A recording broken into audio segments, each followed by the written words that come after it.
Assalamualaikum warahmatullahi wabarakatuh. Bismillahirrahmanirrahim. Allahumma sholli wa sallim ala sayyidina Muhammadin wa ala alihi washabbihi asma'in nama ba'du.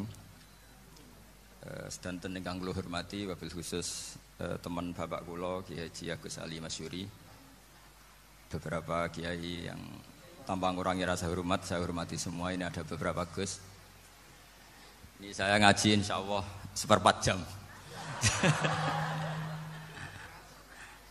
Seperempat jam nanti yang menghisap Gus Kausar berapa Gus? 10 menit. 10 menit. Begini, sebetulnya saya membela semua umat Islam itu ahlul jannah. Karena saya ini ibarat marketing. Kalau orang Kristiani itu kan setiap orang mati sudah tenang bersama Bapak di surga. Jadi kampanye itu menarik sekali. Sementara kita sudah kiai, sudah imam masjid, sudah ulama, masih saja dikhawatirkan su'ul khotimah. Ini kalau kampanye ini tidak imbang, ini nanti saya takut kalah. Makanya saya bilang pokoknya semua orang mukmin itu ahlul jannah. Karena memang asli hadisnya seperti itu, man qala la ilaha illallah dakhalal jannah. Bahwa kemudian ada beberapa kiai yang mungkin wataknya itu pesimis, kemudian bikin sekian aturan-aturan yang sebetulnya itu cerminan dari pesimisnya. Terus akan masuk surga itu susahnya bukan main. Nah itu saya tidak setuju karena tadi pasti kalah dengan kampanye sebelah yang setiap orang mati dibilang sudah tenang bersama Bapak apa? Di surga. Jadi ini penting. Terus kedua saya bilang agama ini sudah begitu baik. Masa kunci surga sudah dibocorkan miftahul jannah la ilaha illallah. Masa sudah pegang kuncinya enggak jadi masuk surga itu kan aneh. Ya sudah masuk saja, tapi tidak usah minta bantuan saya, masuk aja. Kan sudah pegang kuncinya. Terus ketiga, kenangan terburuk saya ketika jadi kiai itu gini, saya ada beberapa guru SD datang ke saya. Ini agak-agak masalah besar. Gus boleh enggak buka ujian nasional yang masih disegel? Semua guru bilang enggak boleh, itu kriminal kan. Ada satu guru yang bikin analogi agak kacau. Boleh saja. Wong ujian di kuburan saja dibocorkan para kiai enggak apa-apa. Itu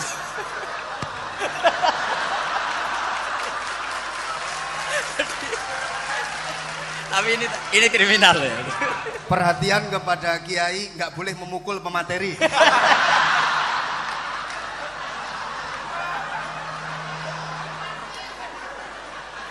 Jadi tentu itu analogi yang salah kan. Marrobuka kan, Tuhan kamu siapa, Nabi kamu. Tuhan kamu siapa, Nabi kamu siapa, imam kamu siapa. Ini kan sudah dibocorkan oleh para kiai. Artinya apa? Nak raiso jawab kebablasan gitu. Terus guru ini berpikir kalau ujian akhirat sekrusial itu saja bisa dibocorkan, kenapa ujian nasional tidak boleh? Tentu ini kias yang salah, saya tidak ngajari seperti itu. Tapi saya ngajari ke kalian betapa mudahnya masuk surga. Kunci jawaban sudah dikasih, kunci pintu masuk sudah dikasih. Kok sampai tidak masuk, ini kebablasan. Paling salah gurunya. Jadi ini kenapa saya sering cerita orang mukmin semuanya itu min ahlil jannah, itu saya jamin. Sama tidak usah takut su'ul khotimah, tidak usah takut berlebihan seperti itu. Karena setahu saya, setidaknya saya mewakili ulama zaman ini. Rata-rata guru kita ini bermadzhab Syadzili dalam berkeyakinan berpikir tentang Allah. Di antara ini yang mulai saya ngomong serius, supaya tadi kan guyonannya sudah diambil Gus Reza sama Gus Kausar. Saya tahu kenapa mereka guyon. Kalau ngomong serius takut kalah sama saya.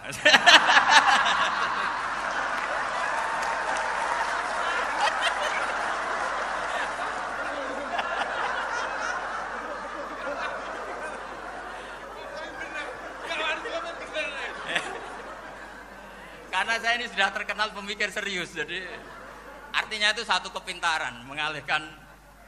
Ya, oh ya, sudah itu satu kecerdasan. Tidak hanya ngalim tapi betul cerdas. Jadi itu bukti beliau-beliau ini cerdas itu. Saya berpikir begini, ini madzhab Syadzili. Kita semua tentu Syadzili karena kita semua ngaji kitab hikam. Kita tahu kitab hikam itu muridnya Abul Abbas Al-Mursi. Abul Abbas Al-Mursi muridnya Syekh Abil Hasan apa? Asy-Syadzili. Saya masih ingat betul makalah itu dan saya ulang-ulang. Setiap saya ngajar di sarang saya ajarkan itu. Kilali kata Abdul Hasan As-Sadili, saya pernah dapat hatif, dapat semacam ilham. Apa makna min syarril waswasil khannas? Itu kata beliau dijawab oleh hatif itu. Hatif itu nggak perlu diterjemah tadi ada karena tadi diajarin itu. Apa yang dihidupkan itu nggak perlu dijelaskan. kata hatif tadi, waswasun yadkhulu bainaka wa baina habibika. Yunsika altofahu alhasanah wa yudzakiruka af'alaka asayya wa yukassiru indaka dzatas shimal wa yuqallilu indaka dzatal yamin liya'dila bika an husnidzanni billah ila su'idzanni billah. Jadi yang dikatakan waswas adalah kamu digiring untuk hanya ingat sisi-sisi kamu yang negatif, dilupakan bahwa Anda punya sisi-sisi yang positif. Misalnya seperti ini, mungkin secara fikih tadi banser-banser tegas, wah ini masalah lelaki perempuan dipisahkan gini-gini. Tapi kenapa Ghazali bilang ya sudah gini gak apa-apa. Sebetulnya ada rukhsah itu karena ini di depan umum. Yang paling pantangan Nabi itu layak luwana rojulun bimroatin. Ini ada yang menjaminnya gitu. Malah khawatir saya di sini dipisah tapi setelah berduaan nggak bisa. Jadi toleransinya karena ini di depan umum. Itu masih ada toleransinya. Layak luwana rojulun bimroatin. Begitu juga ketika kita dosa, misalnya kita dosa, orang Islam setiap dosa itu pasti ingat salahnya, kemudian istighfar. Dan ketika satu kebaikan dibandingkan keburukan, itu kata semua ulama, karena sayyi'ah itu bernilai 1, kebaikan bernilai apa? 10. Itu masih surplus berapa? 9. Jadi itu cara berpikir Abdul Hasan As-Sadili. Kenapa kamu harus berpikir positif tentang Tuhan? Sekali berpikir tentang negatif, itu bahaya betul. Misalnya begini, kamu berpikir tak rewangi, dadi kiai, sujud, rukuk, ternyata aku tetap lebu neraka, gunane apa? Itu menurut saya kan gak punya akal. Sujud itu satu kelaziman menghamba kepada Allah. Normalnya seorang hamba itu ya sujud. Kemudian gara-gara kamu ingin masuk surga, terus logika kamu dibalik, gunanya apa saya sujud? Ternyata saya masuk neraka. Itu pertanyaan yang benar-benar bodoh dan itu menjadikan Allah benci. Logikanya dibalik begini. Ini saya ngomong serius karena ini bentuk kemenangan saya ini bentuk kemenangan saya. Saya berkali-kali ngomong di kota pelajar di Jogja karena banyak pengujinya juga. Bukan sekedar pendamping tapi penguji. Banyak yang profesor, bukan sekedar doktor, banyak yang profesor. Jadi ya ini dok. Begini, saya pernah ditanya sama seorang dosen, Gus, saya ini ngaji hadis banyak, tapi ada yang saya tidak paham, yaitu mangqala la ilaha illallah dakhalal jannah, ada kalimat wa in zana wa in saraka. Meskipun pernah zina, pernah maling. Ini kan seakan-akan mentoleransi perzinaan dan pemalingan. Terus saya bilang, oh makna hadis itu seperti ini. Jadi kebenaran absolut, kebenaran yang mutlak itu tidak akan terganggu oleh status perilaku seseorang. Saya berkali-kali memberi contoh. Orang yang ditangkap KPK akan bilang 1 + 1 2. KPK-nya juga bilang 2. Rivalitas dalam politik, Pak Prabowo ya bilang 2, Pak Jokowi juga bilang 2. Orang yang zaniyah, yang lonte pun akan bilang 2. Muftinya juga bilang 2. Ketua MUI-nya juga bilang 2. Artinya gini, kebenaran yang absolut adalah kebenaran yang siapapun akan meyakini seperti itu. Seperti 1 + 1 2. Kamu punya musuh bilang 2. Kalau ibu-ibu ini punya maru ya marunya bilang 2 tadi tambah mama. Enggak tahu saya terjemahnya apa tadi. Nah, kebenaran yang absolut itu kebenaran yang siapapun pasti mengakui. Dan uniknya begini, saya pernah ngaji acara himmah, acara pondok sarang di Demak. Kalau kamu bilang 1 + 1 menjadi 2, untuk mengatakan 2 itu kamu butuh hadiah enggak? Mereka semua jawab enggak. Kita semua enjoy saja mengatakan tembok itu putih. Kenapa? Karena memang putih. Kita mengatakan 1 + 1 2 karena memang kita tanpa presentasi dapat hadiah, dapat penghormatan. Kenapa untuk mengatakan Allah itu Tuhan kita butuh surga? Memangnya kalau tidak ada surga Allah tidak jadi Tuhan? Ini problem orang soleh-soleh yang terlalu pesimis. Makanya nanti orang-orang soleh itu masuk surganya berat. Tapi kalau orang alim lebih gampang kira-kira seperti itu. Iya, karena kan imannya lebih bagus. Dalam hadis qudsi Allah ini yang dibuli orang-orang soleh. Laulam akhluk jannatan wala naron alam akun ahlan an uto'a, dalam hadis qudsi itu. Kalau saja saya tidak menciptakan surga dan neraka, apa saya tidak jadi Tuhan yang perlu ditaati? Apa kalau kamu tidak saya kasih uang 1 juta terus bilang 1 tambah 1 11? Enggak kan? Tetap bilang berapa? 2. Kalau kebenaran absolut yang 1 tambah 1 kamu bilang 2 meskipun tanpa mendapat hadiah. Kenapa untuk bilang Allah Tuhan kamu butuh hadiah surga? Itu kan secara ikhlas belas. Makanya saya terus mengajarkan ikhlas. Ikhlas itu bisa dilatih dengan akal, dengan pikiran, bil ilmi lah. Harus dilatih. Nah di sini ini momen atau makna yang mestinya harus difahami wa inzana bahwa kalimat ini sah meskipun dilafatkan seorang yang pernah zina. Sama seperti 1 tambah 1 2 sah, diucapkan siapa saja sah. Dan siapapun akan mengucapkan itu secara ikhlas. Ini penting saya utarakan. Sehingga setelah ada firqah-firqah takfiri yang mengatakan orang megang keris itu syirik, ke kuburan syirik, ini syirik. Itu salah besar. Salahnya adalah tadi kalimat-kalimat atau kebenaran-kebenaran absolut ini sudah jadi sibghatullah man ahsanu minallahi sibghah. Kalimat ini begitu absolut di hatinya orang mukmin. Sehingga ketika terganggu oleh hal-hal yang adat istiadat kayak pegang keris, kayak apa, ini tidak mengganggu. Tetap kualitas iman ini di atas keyakinan adat membawa apa keris. Kalau orang membawa keris menjadi syirik karena percaya sama makhluk. Orang misalnya kejawen kalau nggak bawa keris nggak nyaman. Orang kota itu kalau nggak bawa ATM juga nggak nyaman. Itu tidak dihukumi syirik. Kamu pergi lupa bawa HP nyaman enggak? Enggak, kenapa tidak dihukumi syirik?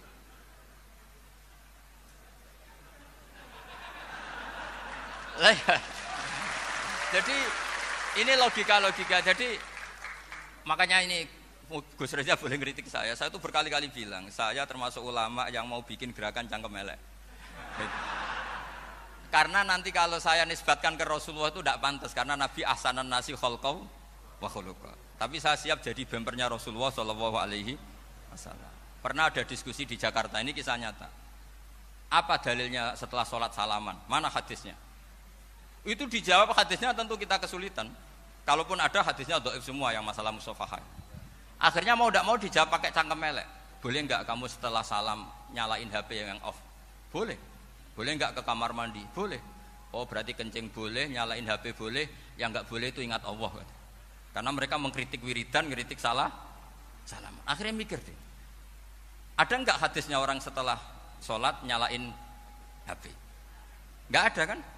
Tapi mereka nyalain HP enggak hambatan, tapi untuk salaman masalahkan. Ke kamar mandi boleh, tapi untuk wiridan enggak boleh. Akhirnya mereka sadar, oh iya. Lama-lama dibisi gini yang kelompok itu.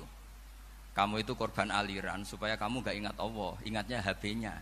Sehingga orang wiridan kamu kritik, orang nyalain HP enggak kamu kritik. Itu kelompok itu adalah kelompok orang-orang yang supaya orang Islam itu lupa Tuhannya. Itu gerakan cangkem elek, tapi jadikan orang sadar.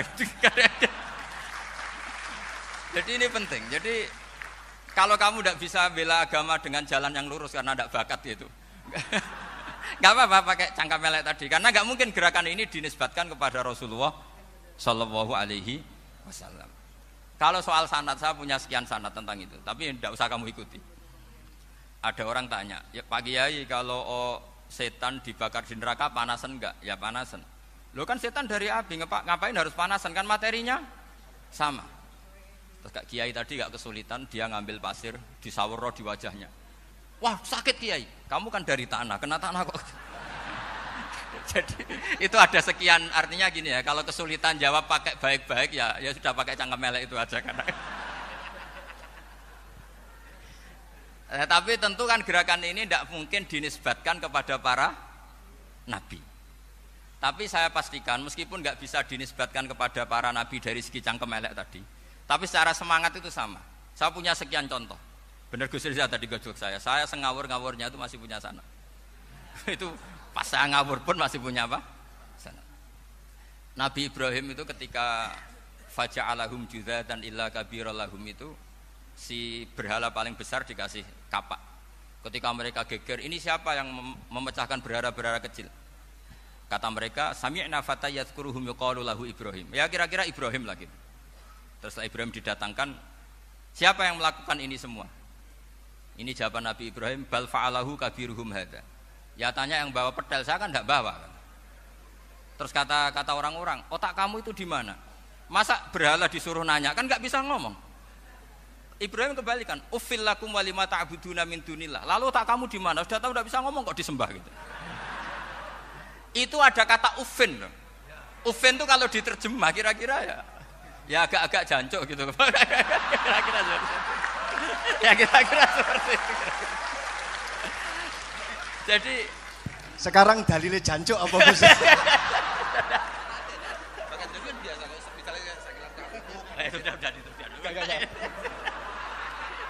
Gimana? Jancuk itu dari daksu, dak tinggalkanlah suan perkara sing elek. Krono ilate wong Surabaya kakean rawon, akhirnya ngomongnya jancuk. Gitu.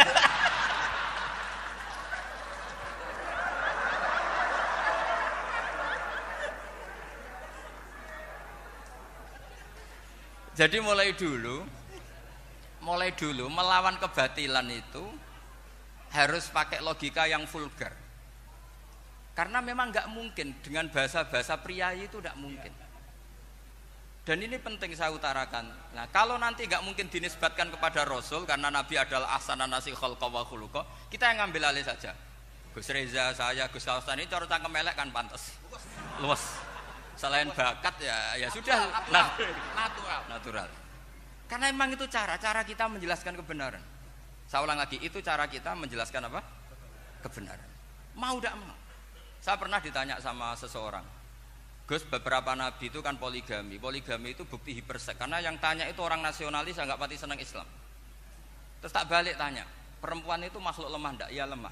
Kalau nolong lama satu itu gimana? Ya baik. Kenapa nolong dua jadi tidak baik? Harusnya kalau nolong tiga tidak baik. Tapi saya tidak dukung poligami. Nah, ini cerita. Setidaknya mereka jadi ingat.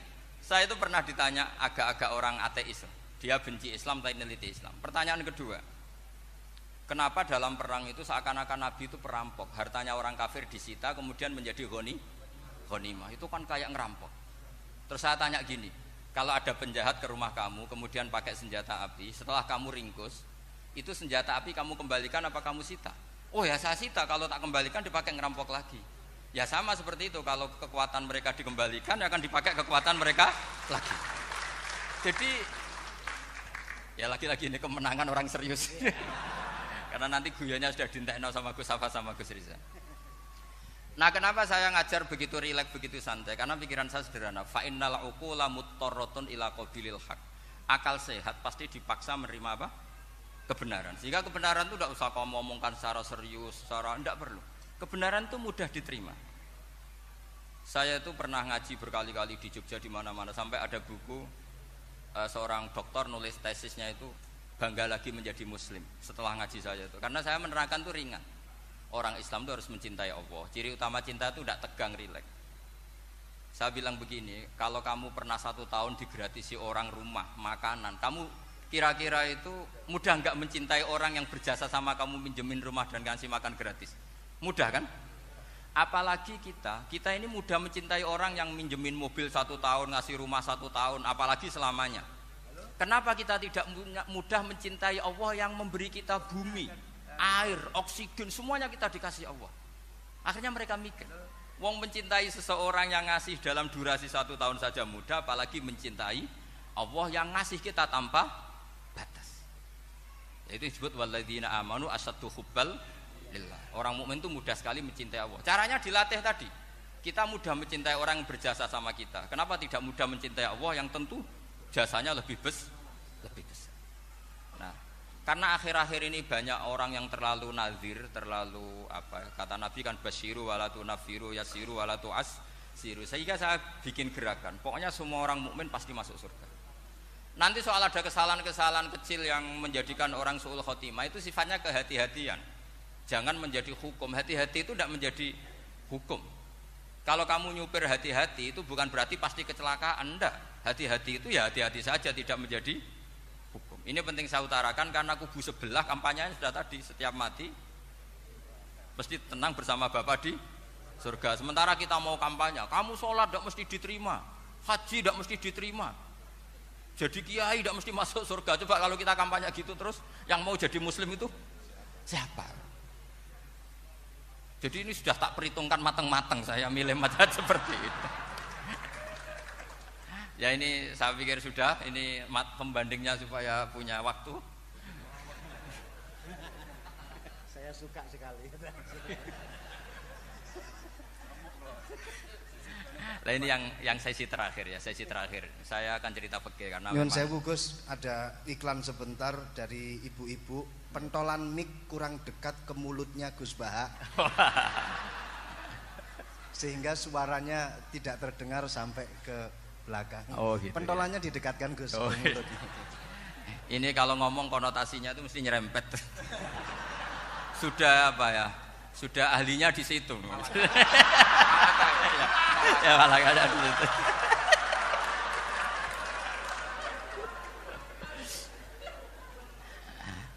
Dalam sesi terakhir saya cerita pentingnya pembanding. Imam Rafi'i itu yang ngarang kitab Muharrar. Kitab Muharrar ini adalah ringkasan dari kitab Al-Wasit. Al-Wasit itu karangannya Imam Ghazali. Al-Wasit sendiri ini khas ngaji NU karena NU maknanya Nahdlatul Ulama, gerakan para ulama. Jadi kalau nggak ngerti alim-alim seperti itu ya ada NU. Sebenarnya sampai itu pasnya Nahdlatul Ummah, gerakan umat. Tapi kan sudah jadi partai politik Nahdlatul Ummah. Karena yang katakan NU itu Nahdlatul Ulama, gerakannya para ulama. Imam Rafi'i itu berpendapat sujud itu cukup pakai batuk, pakai jidat. Itu dalam kitab Muharrar. Wal asoh anna sujud yasihu mau cukup biwat iljabah. Ketika Imam Nawawi mentasih kitab Muharrar namanya Minhajut Thalibin, itu mengkritik Imam Rafi'i. Kata beliau sujud itu untuk sah harus melibatkan 7 anggota karena berdasar hadis umirtu an asjuda ala sapati a'zumin, yaitu al-jabhah wal yaden warukbaten wal qadamen, yaitu jabhah 2 tangan, 2 lutut dan 2 qadamen. Akhirnya saya ngecek di kitab asli Imam Rafi'i termasuk Ashabut Tarjih dan Imam Nawawi. 2 orang ini khilaf. Kan nggak mungkin kita sebagai musahihnya karena yang khilaf ini 2 ulama besar, satu Imam Rafi'i, satu Imam siapa? Nawawi. Kita tidak bisa hanya ngikuti Fathul Mu'in yang mengatakan idaktalafan Nawawi war Rafi'u kudiman Nawawi, tidak bisa karena Imam Nawawi ini sering nginduk sama kitabnya Imam Rafi'i karena senior Imam Rafi'i. Setelah saya cek di kitab kitab asli Mamba ya, satu sumbernya semua mazhab apa? Syafi'i. Ternyata Imam Syafi'i nak ngedikan hanya begini. Wa uhibbu, saya suka setiap orang Islam sujud itu melibatkan 7 anggota karena itu aman, pasti sah. Tapi wayah tamilu kata beliau, tapi mungkin saja sujud hanya watul jabah itu sah. Kenapa kata Imam Syafi'i? Liqaulihi sallallahu alaihi wasallam atau li du'aihi apa sallallahu alaihi wasallam fi sujud sajadalaka wajhi wa sam'i wa basari. Nabi ketika sujud itu hanya berdoa, ya Allah sujud kepada engkau wajhi wa sam'i wa basari. Nabi tidak menyebut wayadi wa rukbati wa qadam. Sehingga saya berkali-kali bener kata Gus, saya ini pembela umat sing sujude 7 anggota ya tak lem pantes dadi Rais Suriah. Itu. Yang sujude bathuk tok ya tetap sah ngikuti mazhabnya Imam Rafi'i. Meskipun itu tidak saya anjurkan. Tentu tidak saya anjurkan. Alasannya Imam Syafi'i tadi Rasulullah pernah berdoa dengan kata-kata sajadalaka wajhi, bukan diteruskan wayadi warubati wakoda. Sehingga fal khilaf huna bakin ala khiddati kalau dalam bahasa fikih. Khilaf biar tetap sesuai aturan khilaf masing-masing. Enggak perlu kamu menggugurkan pendapat Rafi'i yang mengesahkan sujud hanya pakai jabah. Ini penting karena tadi seperti saya katakan yang sujud anggota pitu ya masuk swarga mergo pintere. Sing nganggo bathuk tok yang mlebu swarga mergo gobloke tadi karena aksaru ahlil jannah al-bulbu. Nah ini mazhab saya. Jadi saya itu ingin umat Islam itu baik-baik saja. Ya. Karena tidak mungkin lah kita tidak bela Islam di zaman akhir, tidak mungkin karena di kubu sebelah kampanyenya sudah seperti itu. Kalau kita ngomong ikhtiyat, kiai ra mesti mlebu swarga, sing salat ngethuk ra mesti husnul khotimah. Wah akan jadi repot. Saya ini pengagum teori ikhlas. Dilatih bil ilmi, saya ulang lagi dilatih bil ilmi. Saya ini malu. Malunya tadi, saya mengatakan 1 tambah 1 2 itu meskipun tidak ada yang memberi hadiah tetap saya katakan 2. Saya mengatakan air itu dingin, tidak ada yang ngasih hadiah saya akan bilang kalau air itu dingin. Kalau api itu panas. Untuk hakikat-hakikat seperti itu saja saya jujur tanpa ingin imbal.